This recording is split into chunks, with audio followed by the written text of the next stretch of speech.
이번 시간에는 노인 장기요양보험법을 살펴보도록 하겠습니다.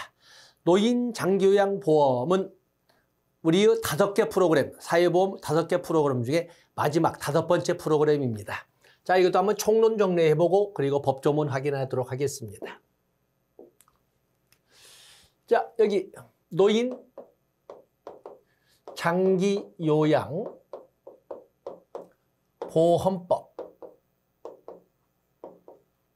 여기는 2007년에 법률로 제정되고 2008년부터 시행된 5번째 사회보험법입니다.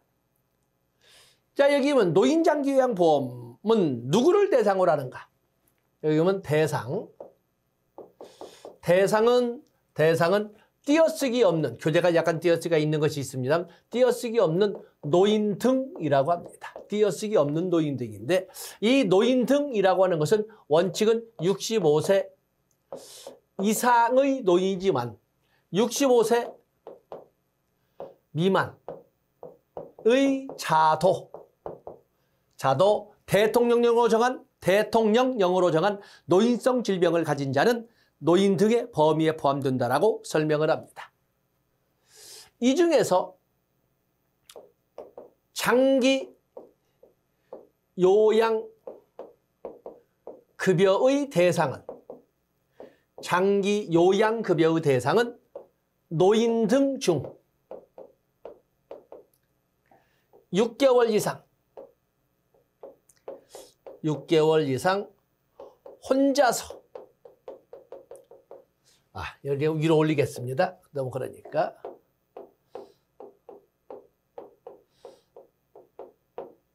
6개월 이상 혼자서 일상생활을 영위할 수 없다고. 일상생활을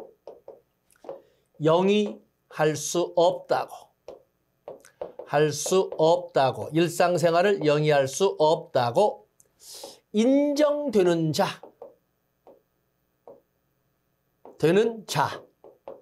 자에게만 지급이 됩니다. 노인 등이라기도 모두 장기 요양급여를 제공하는 것은 아닙니다.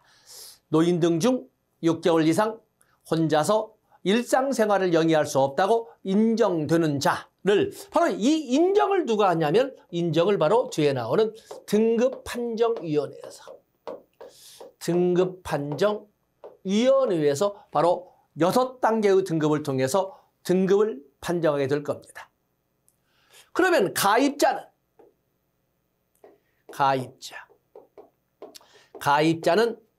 국민건강보험 건보가입자와 동일합니다. 자, 국민건강보험의 가입자는 직장가입자와 지역가입자로 크게 나누되, 직장가입자의 가족으로서 직장이 없기 때문에 지역가입자가 되었는데, 문제는 사회보험의 가입자가 되려면 기본 전제 조건이 기여, 보험료를 낼 수 있어야 되잖아요. 그런데 직장가입자의 가족으로서 직장도 없으면서 별도의 보수나 소득이 없는 자, 이 말은 달리 말을 표현한다면 보험료를 낼 수조차도 없는 자는 피부양자의 지위를 주어서 보호를 받을 수 있도록 하고 있습니다. 그런 것처럼 건강보험 가입자는 직장가입자 및 피부양자 그리고 지역가입자로 되어 있는데, 바로 그게 똑같이 노인장기요양보험의 가입자의 지위를 갖고 있는 것입니다. 그러면 어떠한 급여를 제공하는가? 어떤 급여를 제공하는가 할 때, 급여의 종류는 재가급여, 시설급여, 특별현금급여,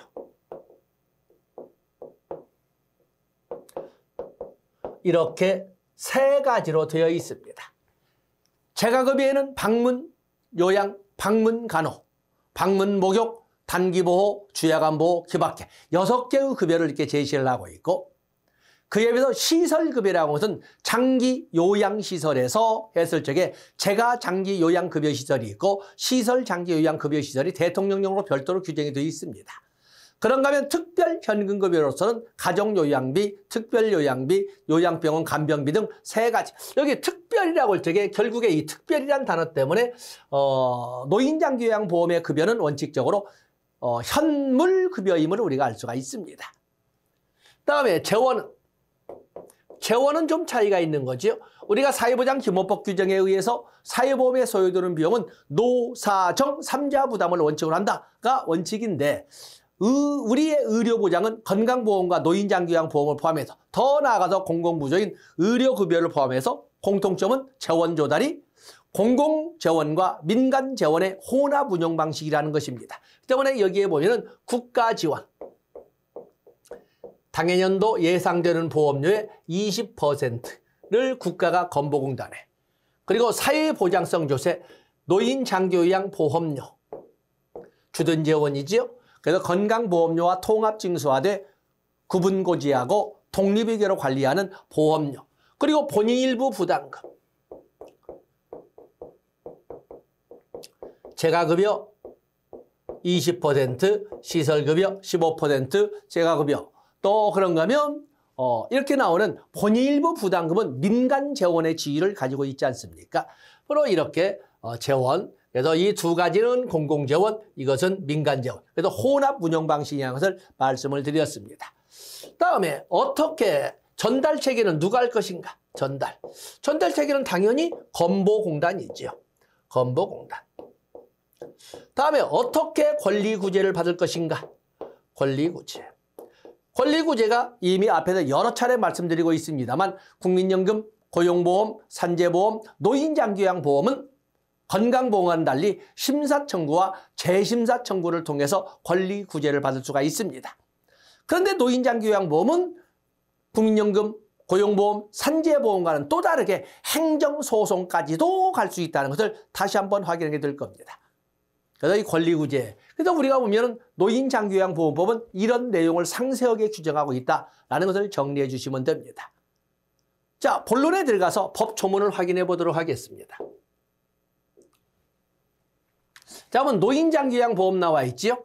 거기는 고령이나 노인성 질병 등을 사유로 일상생활을 영위할 수 없는 노인 등에게, 띄어쓰기 없는 노인 등입니다, 제공하는 것을 말한다, 이렇게 되어 있습니다. 그렇기 때문에 먼저 보시면 노인장기요양보험법의 정의 그랬는데 사실은 적용 대상입니다.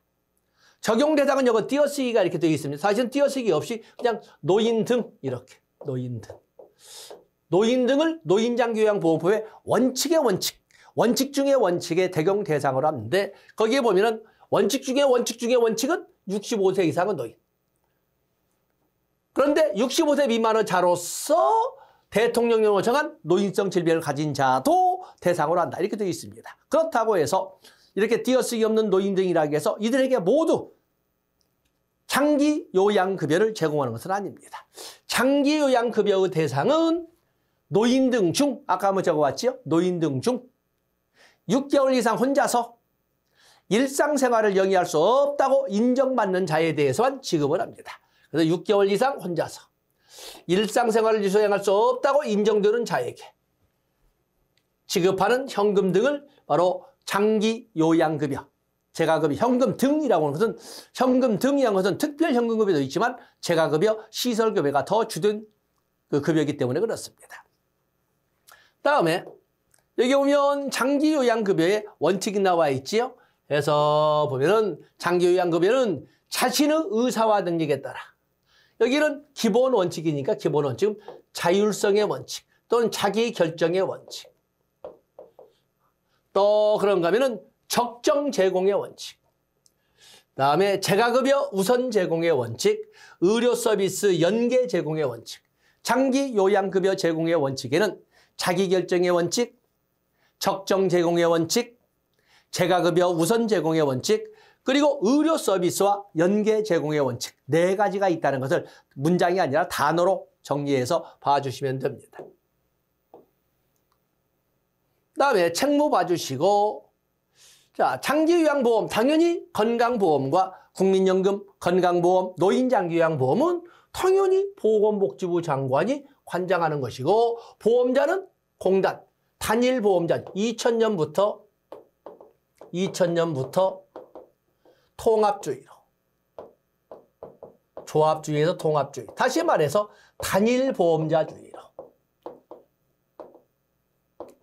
단일보험자주의로 이렇게 바뀌어져서 운영되고 있지 않습니까? 다음에 가입자는 건강보험 가입자. 여기 5종이 가입자는 건보가입자와 동일하다. 그렇기 때문에 여기에는 직장가입자와 피부양자, 또 지역가입자, 그리고 외국인도 이렇게 가입자의 지위를 가지고 있지 않습니까? 때문에 노인장기요양보험 가입자에 보면은 여기 국내에 체류하는 외국인도 역시 가입자의 지위를 가질 수가 있다. 이렇게 봐주시면 되겠습니다. 다음에 재원조달이라고 하는 것은 공공재원으로 운영하는 다른 사회보험과는 달리, 다른 사회도 너무 과하군요. 공공재원으로 운영하게끔 되어 있는 사회보험과는 달리 건강보험과 노인장기요양보험은 공공재원과 민간재원의 혼합 운영 방식을 규정하고 있습니다. 자, 먼저 국가지원금. 건강보험도 노인장기요양보험도 당해년도 예상되는 보험료 수입액의 건강보험은 14%, 노인장기요양보험은 20%를 국가가 건보공단에 지원하도록 되어 있습니다. 그러나 주된 재원은 사회보장성 조세인 보험료가 되겠죠. 그러면 노인장기요양보험료는 어떻게 하는가? 노인장기요양보험, 장기요양보험료는 어떻게 한다? 건강보험료와 통합징수화를 건강보험료를 구분고지하고 각각의 독립회계로 관리해야 된다. 그래서 장기요양보험료는 건강보험료와 통합징수화돼 구분고지하고 그리고 독립회계로 관리하여야 한다라고 이렇게 되어 있는 것입니다. 그래서 같이 줄쳐놓은 거 정리하시면 됩니다. 넘어가십니다. 다음에 국가부담금이 있죠. 국가다가 여기 국가부담은 해당 연도 장기요양보험료 예상 수입액의 20%를 국가가 공단에 지원한다. 국가가 공단에. 건강보험료는 얼마? 14%를 본 적이 있죠. 그래서 이렇게 정리해 주시고. 다음에 본일부 부담금도 있다. 본일부 부담금은 이것은 민간재원이지. 본일부 부담금은 민간재원. 민간재원으로 우리가 급여의 종류에는 재가급여, 시설급여, 특별현금급여가 있는데 여기 보면은 다음과 같이 한다 이렇게 되어 있지 않습니까? 그래서 장기요양급여, 특별현금급여를 받는 자를 빼놓고는 비용의 일부를 본인이 부담한다. 본인이 부담한다. 의료급여 수급자는 본인 부담금을 부담하지 아니한다. 뭐 당연한 거 아니겠습니까? 그리고 감경할 수 있는 사유도 어느 정도를 감경한다? 다음에 해당하는 자에 대해서는 60%의 범위에서 차등하여 감경할 수 있다. 세부 내용까지는 그렇고, 그래서 장기요양보험의 보험료 감경은 60%까지 가능한데 60% 잘 나오지 않은 수치 아닙니까? 그래서 누구에게 되어 있지만 60%라는 수치를 봐주시면 되겠습니다. 다음에 장기요양을 신청할 수 있는 사람은 아무나 신청할 수 있는 것은 아닙니다. 장기요양의 신청 자격은 당연히 가입자와 피부양자 그리고 의료급여 수급권자도 장기요양 인정을 신청할 수 있습니다. 그래서 장기요양 인정을 신청할 수 있는 것은 가입자, 즉 직장가입자와 피부양자 그리고 지역가입자. 그렇기 때문에 또는 이렇게 적어놓은 거죠. 여기 가입자에는 직장가입자와 지역가입자가 들어가 있고 또는 직장가입자의 피부양자 이렇게 되어 있는 겁니다. 그리고 의료급여 수급권자도 장기요양 인정을 신청할 수 있는 것입니다. 다음에 등급 판정. 앞에서 장기요양급여의 대상자는 모든 노인이 아니라 노인 중 6개월 이상 혼자서 일상생활을 영위할 수 없다고 인정받는 자에 대해서 지급을 합니다. 그 인정을 누가 한다? 공단에 설치되어 있는 등급판정위원회에서 합니다. 그래서 여기 보시면 등급판정되어 있죠? 등급판정. 등급판정은 6개월 이상 혼자서 일상생활을 수행하기 어렵다고 인정하는 경우에 등급판정 기준에 따라서 6등급으로 판정하게 됩니다. 1, 2, 3, 4등급은 거기에 오면 1등급, 2등급, 3등급, 4등급이 있는데 자 여기서 심신의 기능 상태 장애로 일상생활에서 전적으로 다른 사람의 도움이 필요한 1등급, 상당 부분 다른 사람의 도움이 필요한 사람은 2등급, 부분적으로 다른 사람의 도움이 필요한 3등급, 일정 부분 다른 사람의 도움이 필요한 4등급, 전적으로 다른 사람의 도움이 필요한 사람은 1등급, 상당 부분 다른 사람의 도움이 필요하면 2등급, 부분적으로 다른 사람의 도움이 필요한다면 3등급, 일정 부분 다른 사람의 도움이 필요한다면 4등급, 전적으로, 상당 부분, 부분적으로, 일정 부분. 이렇게 해서 기본 등급이 4등급이 있고 그리고 치매에 관련된 등급으로 이렇게 5등급과 인지 지원 등급이 있습니다. 물론 여기 점수, 몇 점, 점수까지도 여러분들 숙지하면 좋겠지만 어제는 보통 구분할 적에 다른 사람의 도움이 얼만큼 필요한가? 전적으로, 상당 부분, 부분적으로, 일정 부분. 1, 2, 3, 4등급하고 경증 치매라고 하는 치매를 가지고 5등급과 인지 지원 등급이 있다는 것을 알아주시면 됩니다. 그리고 참 어디에서 등급판정위원회는 다음에 장기요양 인정의 유효기간이 있는데 장기요양을 인정을 신청할 수 있는 사람은 가입자, 즉 직장가입자, 지역가입자, 그리고 직장가입자의 피부양자, 장기요양 인정을 신청할 수 있습니다. 그런가 하면 의료급여법상 수급권자도 장기요양 인정을 신청할 수 있습니다. 그러면 한 번 인정을 받으면 유효기간은 얼마다? 기본이 1년으로 합니다. 최소 1년. 그런데 갱신된 요양인정의 인정의 유효기간 있죠? 전에도 1등급을 받았었는데 갱신을 할 적에 또 1등급이 나왔다면 이제는 바로 다음에 오지 않고 4년으로 합니다. 그다음에 2등급, 3등급, 4등급은 3년, 5등급과 인지지원 등급은 2년. 그래서 장기요양 1등급은 4년으로 하고 2등급, 4등급까지는 3년으로 하고 5등급 및 인지지원 등급은 2년으로 해서 이렇게 장기요양 인정의 갱신 결과 그 등급이 이전의 등급과 똑같이 나왔을 때 1등급은 4년, 2, 3, 4등급은 3년, 5등급과 인지지원 등급은 2년으로 한다는 것을 알아주시면 됩니다. 자, 대리할 수도 있다. 여기 보면은 당연히 우리는 사회보장기본법에 의해서 사회보장 수급권은 신청해야 됩니다.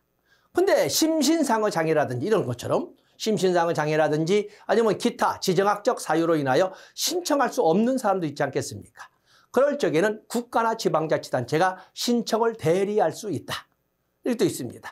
당연히 6개월 이상 혼자서 일상생활을 영위할 수 없다고 얼마큼 일상생활을 영위할 수 없는지는 다 등급에 따라 다르겠지만 없다고 인정되는 사람은 당연히 신청 등을 대리해야 되지 않겠습니까?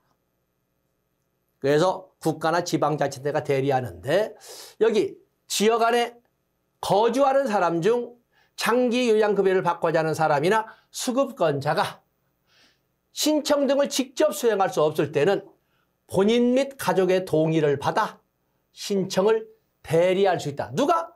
사회복지 전담 공무원 그리고 치매안심센터 보건소에 있지요.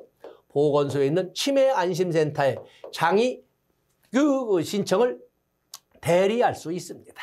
아시겠지요? 그래서 여기 오면 사회복지 전담 공무원과 치매안심센터의 장이 그 신청을 대리할 수 있다. 이 정도 보시면 됩니다. 그다음에 장기요양급여의 운영. 장기요양급여 종류에는 뭐 있지만 여기 장기요양급여에는 재가급여 우선 제공의 원칙에서 재가급여, 시설급여, 특별 현금급여가 있습니다. 그중에 먼저 재가급여는 6가지로 하는데 방문요양 쭉 읽어보시죠. 방문요양, 방문목욕, 방문간호. 그리고 주야간보호, 단기보호, 기타. 이렇게 6개의 급여가 있고 그다음에 시설급여.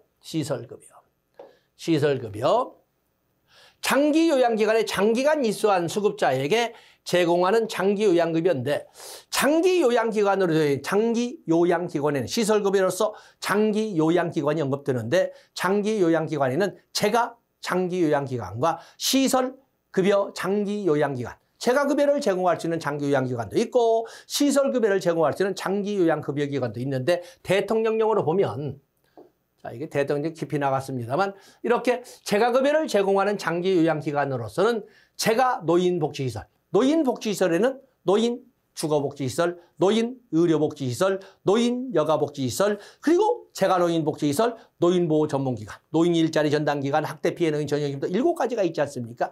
그중에 마침 나왔으니까 재가급여 제공 장기 요양기관은 재가노인복지시설로서 지정을 받은 지정입니다. 지정.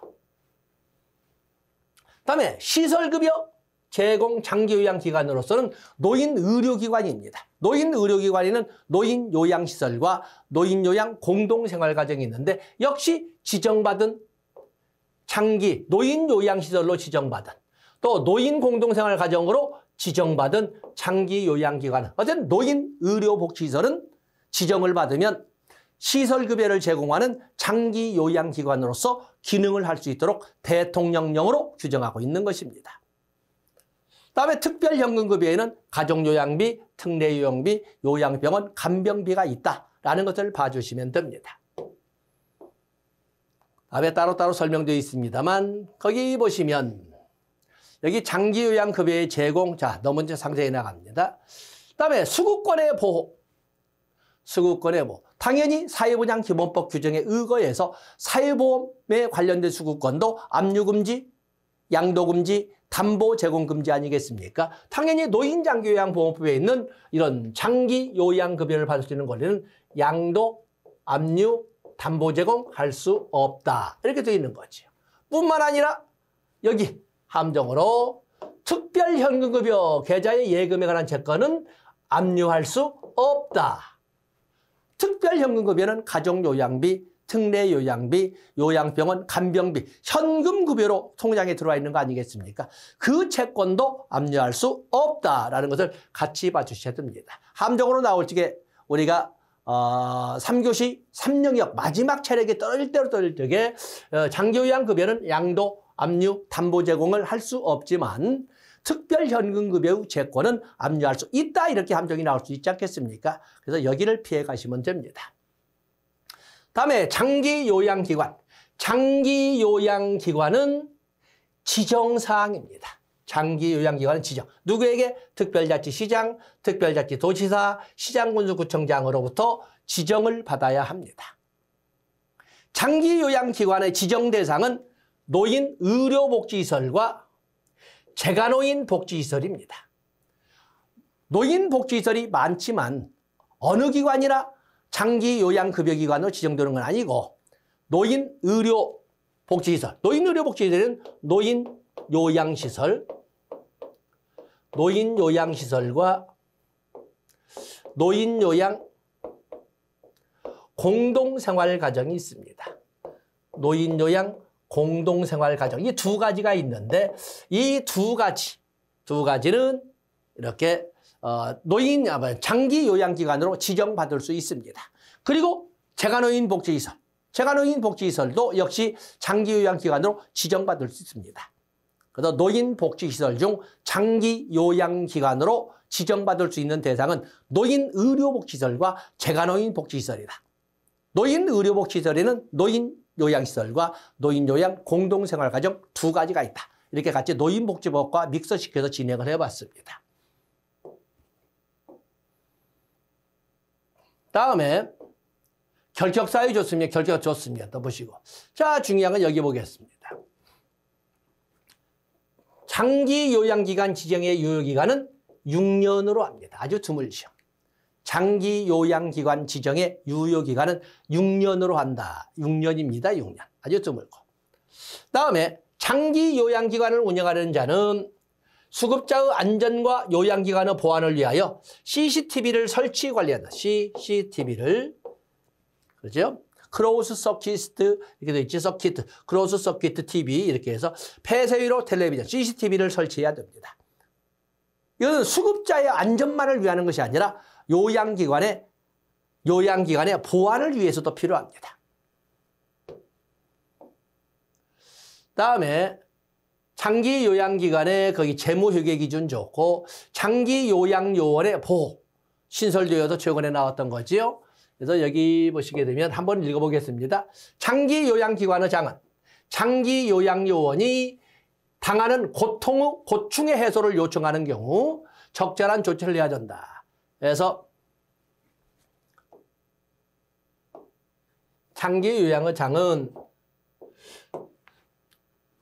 수급자나 그 가족이 행하는 어떠한 폭언이나 폭행이나 상해나 성희롱이나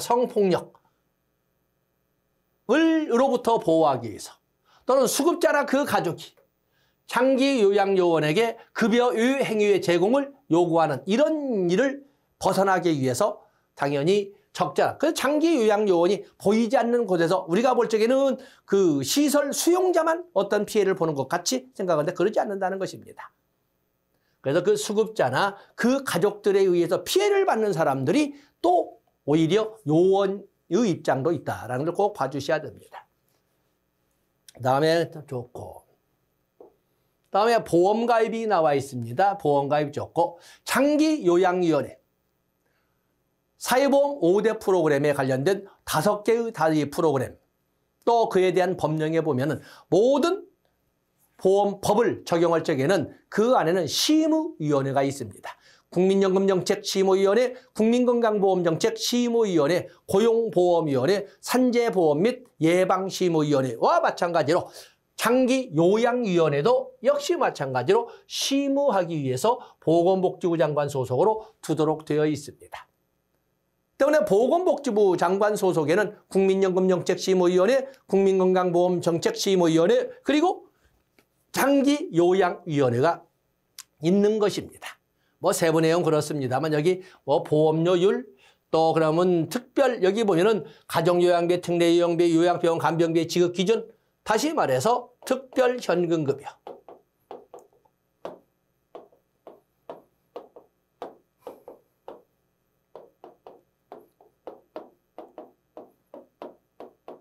그런가 하면 재가급여, 시설비 급여 비용. 그다음에 그 밖에 뭐 이런 것을 심의하기 위해서 보건복지부 장관 소속으로 장기요양위원회를 둔다라고 되어 있습니다. 다음에 장기요양위원회 구성 좋고 지원센터. 다음에 장기요양 등급판정위원회 봐야 되겠죠. 장기요양급여의 지급 대상은 모든 노인이 아니라 노인 중 6개월 이상 혼자서 일상생활을 영위할 수 없다고 인정되는 자에게 실시를 하게 되는데 그때 인정을 맡은 것이 바로 등급판정위원회 앞에서 본 것처럼 6등급으로 되어 있습니다. 자 여기 보면 등급판정위원회. 등급판정위원회는 어디에 둔다? 등급판정위원회는 심의기구로서 공단에 등급판정위원회. 우리는 국민건강보험공단은 전국에 약 500여 개가 되지 않습니까? 공단의 등급판정위원회를 둡니다. 많은 사람들이 공단 그러면 마치 서울에 있는 또 지금 건보공단이 어디 있습니까? 마치 본부로 가야 된다고 생각하는데 그게 아니고 국민건강보험공단은 전국에 약 500여 개 가까운 숫자가 있습니다. 그래서 여기 보면 등급판정위원회는 특별자치시, 특별자치도 시군구 단위로 설치한다. 2개를 통합해서 둘 수도 있다. 그리고 위원의 임기는 3년으로 하되 뭐 연임할 수도 있다. 좋습니다. 공무원인 위원의 임기는 이런 것도 봐주시고. 다음에 등급판정위원회 위원은 등급판정위원회 위원장은 위원 중에서 특별자치시장, 특별자치도지사, 시장군수구청장이 위촉한다. 자, 좋습니다. 다음에 권리구제를 보겠습니다. 권리구제. 권리구제를 보면 권리구제를 이게 제목이 좀 그렇습니다만은 이미 앞에서 본 것처럼 국민연금, 고용보험, 산재보험, 노인장기요양보험은 권리구제의 절차를 원칙적으로 심사 청구와 재심사 청구를 거쳐서 권리구제를 받도록 되어 있습니다. 이 4가지 프로그램 중에서도 노인장기요양보험은 국민연금, 고용보험, 산재보험과는 달리 또 한 단계의 권리구제 절차가 있습니다. 행정소송도 있다는 것입니다. 그렇기 때문에 여기 보시면 여기 지워버리시고 그냥 심사청구 이래서 지워버리시고 여기를 권리구제 이렇게 권리구제로 바꿔주시면 심사청구와 재심사 청구를 통해서 권리구제를 받으면서 더 나아가서는 한번 먼저 보고 행정소송까지를 거쳐서 권리구제를 받을 수 있다라고 설명하고 있는 것입니다. 그렇기 때문에 국민건강보험에 있는 것처럼 심사청구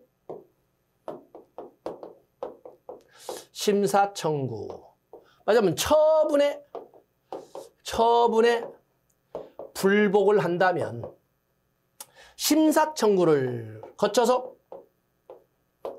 재심사 청구를 하고 재심사 청구에도 불복할 경우에는 행정소송으로 이렇게 나아갈 수가 있습니다. 그런데 꼭 반드시 이렇게 하는 거 아니고 처분에 불복할 적에 심사 청구를 거쳐서 재심사를 거치지 않고 바로 행정소송으로 갈 수도 있습니다. 아니면 아예 처음부터 행정소송으로 갈 수도 있습니다. 마치 국민건강보험에서 나오는 것처럼 이의신청, 심판청구, 행정소송 절차를 가듯이 꼭 정해진 라인으로 가는 건 아니고 처음부터 행정소송을 갈 수도 있고 아니면 이의신청하고 심판청구하고 다음에 행정소송하고 아니면 이의신청하고 그리고 바로 행정소송하고 이런 것처럼 여기도 이렇게 되어 있습니다. 자, 행정심판과의 관계를 보세요. 재심사위원회 재심사는 행정심판법을 준용한다. 그렇기 때문에 재심사위원회 재심사를 거친 경우에는 행정심판을 거친 것과 같기 때문에 여기는 행정심판이 없는 것입니다. 그죠? 심사청구와 재심사청구를 거쳐서 하되 만약에 거기도 불복할 경우에는 행정소송까지 가서 권리구제를 받을 수 있다는 것을 알아주시고 반드시 그 경로로만 가는 것은 아니라는 것도 화살표를 통해서 확인해 주시면 되겠습니다.